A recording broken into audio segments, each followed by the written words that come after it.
आप देख रहे हैं सी न्यूज और मैं हूं ज्योति अरोड़ा। आइए नजर डालते हैं इस वक्त के न्यूज बुलेटिन पर। अयोध्या के श्रीराम एयरपोर्ट के विस्तारीकरण में जमीन अधिग्रहण को लेकर धर्मपुर गांव का मुआवजा प्रकरण और गर्मा गया है। विपक्ष ने अब इसको मुद्दा बना लिया है। कांग्रेस के बाद आज समाजवादी पार्टी ने धर्मपुर मुआवजे प्रकरण को लेकर जबरदस्त प्रदर्शन किया। गुलाबबाड़ी से सपा कार्यालय से सैकड़ों की संख्या में निकले सपा कार्यकर्ताओं को कोतवाली नगर की पुलिस ने कार्यालय के बाहर ही रोका। भारी बारिश में सपा कार्यकर्ताओं ने धर्मपुर किसानों के साथ जबरदस्त प्रदर्शन किया। पुलिस के साथ धक्का मुक्की करते हुए प्रदर्शन के अगवा पूर्व राज्य मंत्री पांडे ने आगे बढ़ने की कोशिश की, लेकिन पुलिस वालों ने भारी बारिश में भीगते हुए सपा कार्यकर्ताओं को पार्टी के बाहर ही रोक दिया। किस मानो भैया पड़ा है। चलिए पंडित जी, किस मामलों को लेके आज हम लोग परिवहन किया? ग्राम सभा धर्मपुर के किसानों को योगी सरकार जमीन का उचित मुआवजा नहीं दे रही है। माझा बरैटा में जहां पर मूर्ति लगनी है वहां भी किसानों की बात सही से नहीं सुनी जा रही है। समाजवादी पार्टी ये मांग करती है, आप मूर्ति लगाइए, मूर्ति का स्वागत है। आप एयरपोर्ट बनाइए, एयरपोर्ट का स्वागत है। लेकिन किसानों के ऊपर जुल्म अत्याचार करके हम आपके एयरपोर्ट का स्वागत नहीं करते हैं। आप किसानों की जमीन का उचित मुआवजा दीजिए, अन्नदाता को उनका अधिकार दीजिए। जब तक आप अन्नदाता को, धरती के देवता किसानों को इनकी जमीन का उचित मुआवजा नहीं देंगे, हम इन किसानों के साथ आर पार की लड़ाई लड़ने का काम करेंगे। आप इनको उचित मुआवजा दीजिए, उसके बाद जमीन का अधिग्रहण करिए, एयरपोर्ट बनाइए, आपका स्वागत है। माझा बरैटा में किसानों को जमीन का मुआवजा दीजिए, उनकी बातों को सुनिए, उनका हक और अधिकार उनको दीजिए। उसके बाद आप जितनी बड़ी मूर्ति लगाना चाहते हैं उससे 2 गुना बड़ी लगाइए, स्वागत है। हम किसी धर्म के, किसी देवी देवता के विरोधी नहीं हैं, लेकिन किसान अगर ये कहे कि हमें सरकार आत्महत्या की अनुमति दे, अगर किसान ये कहे कि योगी जी हमको इच्छा मृत्यु की इजाजत दें, तो इससे बड़ा दुर्भाग्य इस देश का, इस प्रदेश का नहीं हो सकता। हमारी मांग है, योगी जी, मोदी जी, किसानों को सही मुआवजा दीजिए, किसानों के हक और अधिकार की बात को सुनिए, उसके बाद विकास करिए। क्योंकि किसी की लाश पर, किसी के खून पर आपका विकास शोभा नहीं देता। वैसे आपका इतिहास दंगों का रहा है, आपका इतिहास हमेशा लड़ाने का रहा है, आपका इतिहास कत्लेआम का रहा है।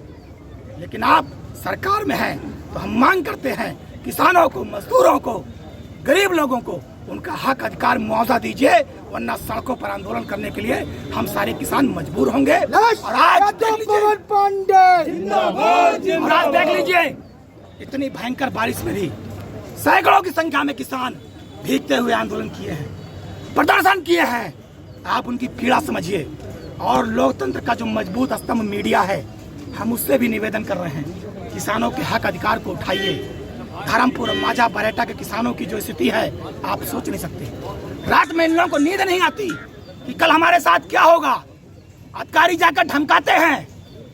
एक कम पढ़ी लिखी एसडीएम गांव के लोगों को हमारा बोलकर मुकदमा दर्ज करने की बात करती है। एसडीएम साहब, तुम्हारी जैसे एसडीएम को हमने सरकार में सैल्यूट मारते देखा है। अपनी मर्यादा मत नागो, वरना सरकार बनने पर तुम्हारे ऊपर भी मुकदमा लिखाकर जेल भेजने का काम करेंगे। धन्यवाद। अयोध्या से सीनू संवाददाता सुनील की रिपोर्ट। इस कोरोना काल में सामुदायिक स्वास्थ्य केंद्र मुफ्तीगंज में प्रसव के कुछ देर बाद ही भारी भरकम बाहर की दवा लिखकर प्रसूताएं छोड़ दी जाती हैं। अगर प्रसूता बाहर की दवा लेने में असमर्थ है तो उसकी छुट्टी चिकित्सकों द्वारा 48 घंटे बाद की जाती है। रविवार को सीएचसी मुफ्तीगंज पर भोर में 5 बजे विजवार सारंग निवासी शांति देवी को प्रसव हुआ। प्रसव के कुछ देर बाद ही ड्यूटी पर तैनात चिकित्सक डॉक्टर जावेद खान द्वारा बाहर से भारी भरकम पर्चा लिखकर लगभग 700 रुपए की दवाई खरीदने के बाद छुट्टी दे दी गई। प्रसूता शांति देवी का कहना है कि हम लोग मजबूरी में बाहर की दवाई खरीदने को बाध्य हैं। अस्पताल परिसर में उपस्थित लोगों में चिकित्सक, मरीज और तीमारदार में कोई भी मास्क का प्रयोग करता नहीं। मेडिकल हॉल से ले आ रहे हैं, दवा खोल के दिखाइए। क्या नाम है आपका? मेरा नाम तो राजेश है। राजेश। किस गांव के रहने वाले हैं आप? चंदवा खलिया गाँव का। चंदवा के रहने वाले हैं। दवा बाहर से लेने गए थे आप? डिलीवरी हुई है। डिलीवरी हुई है? हाँ, डिलीवरी। कब की हुई है? कब की हुई है? आज सुबह 5 बजे। छुट्टी कब होगी? छुट्टी कब होगी? छुट्टी कितने बजे होगी आपकी? हम देखो कम होगी। दवा बाहर, दवा दिखाइए थोड़ा। कितने की मिली है दवा? कितने की मिली दवा ये? 700। 100 का।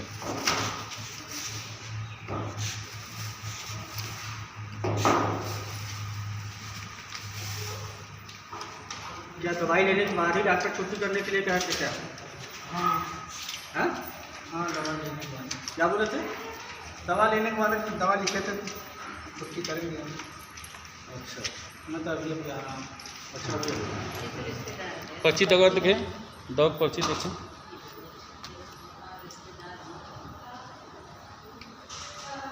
जौनपुर से सीनियर संवाददाता विपिन तिवारी की रिपोर्ट।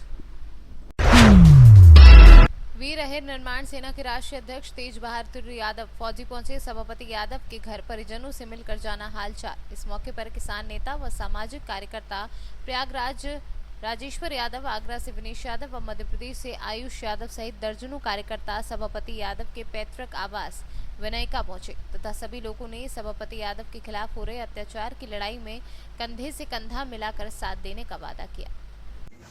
जय हिंद। मैं फौजी तेज बहादुर यादव हरियाणा से रहने वाला हूं और हमने अपनी एक वीर अहिर निर्माण सेना का गठन किया जिसका मैं राष्ट्रीय अध्यक्ष जी समाजवादी पार्टी से जुड़ा हुआ हूँ। आज आप सभापति यादव जी के घर पर आए हैं, क्या उद्देश्य है आने का?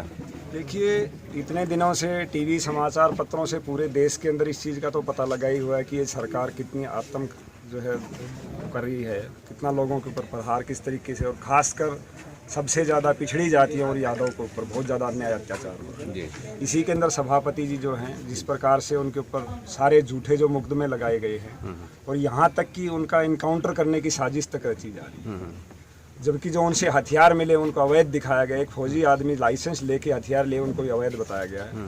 तो जो मोती सिंह है सीधे सीधे इनके अंदर वो ओलबल हैं जो कि सरकार में नेता हैं, तो जो इनको दबाया जा रहा है। तो हम आपके माध्यम से योगी सरकार को संदेश देना चाहते हैं, यदि आपने सभापति परिवार की तरफ उंगली भी की तो यहाँ लाशों का ढेर लगेगा।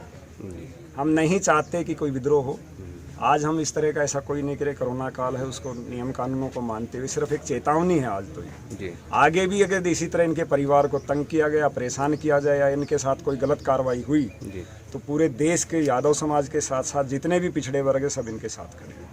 सभापति यादव और उनके भाई के ऊपर 25-25 हज़ार रुपये का इनाम घोषित किया गया है, इसको आप किस नज़रिए से देखते हैं? ये एक साजिश के तहत किया, किस विषय पे किया गया, उन्होंने क्या किया ऐसा? इस जो राज्य के मुख्यमंत्री हैं उनके ऊपर कितने केस हैं?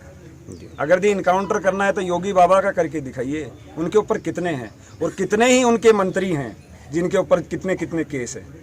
सभापति पहले से तो कोई क्रिमिनल थे नहीं, ना ही इनके ऊपर इस तरह का कोई आपराधिक रिकॉर्ड भी नहीं रहा है। जब जब इनकी सत्ता आती है तभी इन लोगों के खिलाफ जो कार्रवाई करते हैं लोग, ताकि सभापति यादव जो यहाँ का जो पिछड़ा जो गरीब है जिनकी मदद कर रहे हैं वो नहीं चाहते कि जो मदद करें। जो लड़ाई आप लोग लड़ रहे हैं इसको किस तरीके से जो है आप लड़ना चाहेंगे, और क्या न्यायालय से संबंधित जो है जो भी न्यायालय की प्रक्रिया परिवार की तरफ से पूरी चल रही है, लेकिन हम ये चाहते हैं कि ये सरकार झूठे मुकदमे बंद करे, वरना ये अत्याचार ज़्यादा दिन नहीं सहा जाएगा। कहीं ऐसा ना हो अगर आज का युवा रोडों के ऊपर अगर आ गया तो इनको सरकार बचानी मुश्किल हो जाएगी। ये चेतावनी है हमारी सीधे तौर पे। कल का प्रोग्राम देखा होगा, केंद्र सरकार के खिलाफ था हमारा। कल का जो युवाओं ने जो जोश दिखाया आपने देखा होगा कि हमें रोजगार दो, तो आज युवा जाग चुका है। तो ये इस भ्रम में ना रहें कि हम अन्याय करते रहेंगे, सहन करते रहेंगे। अंग्रेजों ने कभी सोचा नहीं था कि एक कल का जो भगत सिंह भी आज़ादी दिला देगा, लेकिन आज़ादी तो एक भगत सिंह से आई थी। तो आज हर बच्चा भगत सिंह बनने को तैयार है, फांसी चढ़ने को तैयार है, लड़ने के लिए भी तैयार है। उसकी धैर्य की परीक्षा ना ले। तो हम तो आपके माध्यम से सीधे तौर पे अभी तो एक अपील कर रहे हैं और साथ में चेतावनी दे रहे हैं कि सभापति के साथ अगर भी अन्याय हुआ या गलत हुआ तो इसको हम बर्दाश्त नहीं करेंगे। इसके लिए आप क्या रणनीति बनाए हैं? इसकी हम अपने सभी समाज के लोगों में बैठ के बातचीत कर रहे हैं। इसके आज तो हम कह रहे चेतावनी दे रहे हैं। अगर भी फिर भी ये नहीं मानते हैं तो हो सकता है बड़ा आंदोलन भी करें। हम कोर्ट में तो परिवार की तरफ से गए हुए हैं, अपील लगी हुई है। अगर फिर भी सरकार नहीं मानती है तो हो सकता है कि रोडों पे भी विद्रोह करे और पूरे देश में भी हो। उसकी पूरी रणनीति। आप लोगों को शंका है कि इनकाउंटर के लिए ही इनाम घोषित किया गया है? बिल्कुल सीधे तौर पे दिखाई दे रहा है, ये तो हो रहा है, आपने देखा होगा पहले भी इस तरह के केसेस हुए हैं, आज तो सरेआम हो रहा है ये चीज। अगर दी आपने इनकाउंटर करना ही है तो कितने अपराधी हैं उनकी लिस्ट क्यों नहीं निकाल रहे जिनके ऊपर 100 मुकदमे हैं। आप चिन्मय स्वामी से तेल मालिश करा के संसद में बिठाते हो, कुलदीप सेंगर को जमानत पे छोड़ देते हो, और जो व्यक्ति समाज सेवक उनके ऊपर केस डाल रहे हो आप। कहाँ का न्याय है? देश सब जान रहा है, पूरा राज्य जान रहा है, इसका विरोध जो है पूरे राज्य में हो रहा है। ऐसा नहीं है कि हम ही सिर्फ, आपने देखा होगा यहाँ के सभी लोग इस चीज़ से पीड़ित हैं और इसका विरोध हो रहा है और ज़्यादा होगा इसका विरोध। आप कहाँ से आए हैं? मैं हरियाणा से आया हूँ, मेरे साथ में ये आगरा से हैं, मध्य प्रदेश से भी हैं, राजेश्वर भाई जो है इलाहाबाद से हैं। अच्छा, आप कुछ कहना चाहेंगे इस मामले पे? जी, हम जब पहली बार प्रतापगढ़ में आए तो प्रतापगढ़ के बारे में हम लोग पहले सुनते थे कि वहाँ सामंतवाद अपने चरम पर है और हमेशा से रहा है। लोग ये भी कहते थे कि देश आज़ाद हो गया, 74 साल हो गए देश को आज़ाद हुए, लेकिन आज भी प्रतापगढ़ के लोग आज़ाद नहीं हुए हैं, कुछ चंद्र लोगों से। लेकिन आज यहाँ पर आके देखने को मिला कि सभापति यादव जैसे लोग ये संविधान को मानते हुए जिस तरीके से लोग आगे बढ़ रहे हैं सामंतवाद को कुचलते हुए, तो आज ऐसे लोगों के ऊपर मुकदमा कायम करके और उनको ख़त्म करने की जो एक कोशिश की जा रही है, इससे वास्तव में लगता है कि प्रतापगढ़ आज तक आज़ाद नहीं हुआ है, वास्तव में आज़ाद नहीं हुआ है। जी, पुलिस प्रशासन जो है सभापति को अपराधी मान रही है। जी, देखिए बात है कि सामंतवाद हमेशा से अपने चरम पे रहा है। आपने जब भी देखा होगा कि कुछ लोग अपने हक और अधिकार की बात जब हजारों साल पहले किया करते थे तो उनको असुर घोषित करके उनको रास्ते से हटाया जाता था, और आज जब लोग अपने हक और अधिकार की बात कर रहे हैं तो उनको अपराधी घोषित किया जा रहा है।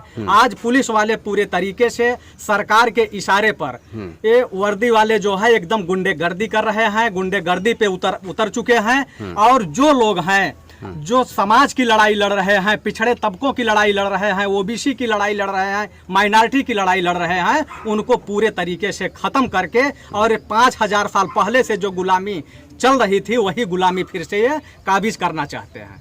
अच्छा, ठीक, थैंक यू। प्रतापगढ़ से सीनियर संवाददाता विनय श्रीवास्तव की रिपोर्ट। बड़ी खबर मध्य प्रदेश के उमरिया से आ रही है, जहां कोतवाली थाना अंतर्गत गगरी ओवरब्रिज पर मुखबिर की सूचना के आधार पर जानवरों का अवैध परिवहन करते ट्रक पकड़ा गया, जिसमें 19 नग भैंस व 2 बड़े लोड थे। सूत्रों से मिली जानकारी के अनुसार ये जानवर सतना स्थित बूचड़ खाने जा रहे थे। बहरहाल मामले में भरौली पुलिस ने जीरो पर कायम करते हुए मामला कोतवाली पुलिस को सौंपा है। भैंसों का अवैध परिवहन करते हुए वाहन पकड़ाया था, क्या था मामला और कहां पर जा रहा था? परसों मध्य रात्रि को लगभग 2 बजे मुखबिरी मिली थी कि कल सुबह लगभग 6:30 बजे के समथिंग एक ट्रक से मवेशी अपने क्षेत्र से निकलेंगे। मुखबिर की सूचना पर लगभग 6:30-7 बजे हमने घगरी नाका चौक पर घेराबंदी की अपने स्टाफ के साथ में। तो वहाँ ट्रक क्रमांक MP20HB 5795 जिसको त्रिपाल उठवा कर देखा तो उसमें कुछ भैंसें भरी हुई थी जो पशु क्रूरता अधिनियम के अंतर्गत आती थी। तो उनको लाकर जब अपन ने चौकी में देखा तो उसमें 19 नग भैंसें और 2 नग भैंसा थे। तो उनका पशु क्रूरता अधिनियम 11 घ और 11 चा के अंतर्गत कार्यवाही की है और मामले की विवेचना भी की जा रही है। ये जानवर कहां से कहां पर जा रहे थे? ये जो ट्रक ड्राइवर मिला उसके बताए अनुसार जानवर बुढ़ार से सतना के लिए जा रहे थे। तो किसी बूचड़ खाने या कि ऐसा कुछ जानकारी? अब ये तो ड्राइवर ने ये नहीं बताया कि किसी बूचड़ खाने जा रहे थे, बस वो किसी जगह पर डंप कर देता था, वहाँ से जहाँ भी संबंधित उसका वाहन मालिक होता था वो उनको भिजवा देता था। उमरिया से सीनियर संवाददाता केजी पांडे की रिपोर्ट।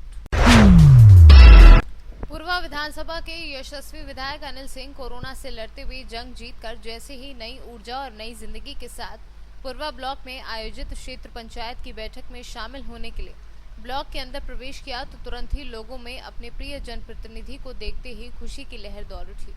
इसी खुशी के अवसर पर पूर्वा ग्राम विकास अधिकारी संघ अध्यक्ष व कोरोना फाइटर पुत्तन लाल पाल की अगुवाई में ब्लॉक के अधिकारियों कर्मचारियों द्वारा विधायक अनिल सिंह का माल्यार्पण कर गायत्री मंत्र, पट्टिका व गुलदस्ता भेंट करके पुष्प वर्षा के साथ भव्य स्वागत किया गया।